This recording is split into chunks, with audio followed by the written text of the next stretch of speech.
நான் எடுத்துக்கொண்ட திருக்குறள் நூலின் விளக்க உரை மற்றும் சுருக்க உரை எழுதிய உரையாசிரியர் உயர் திரு எம்.ஆர். ரகுநாதன் அவர்கள். அறத்துப்பால் இல்லறவியல் அதிகாரம் 9 விருந்தோம்பல்.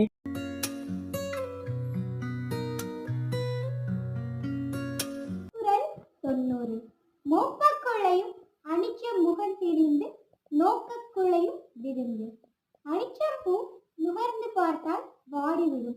ஆனால் முகத்தை மாறுபட்டு பார்த்த அளவிலேயே விருந்தினர் வாடிவிடுவர். சுருக்க உரை. முகம் மலராமல் உபசரித்தால் விருந்தினர் வருந்துவர். நன்றி, வணக்கம்.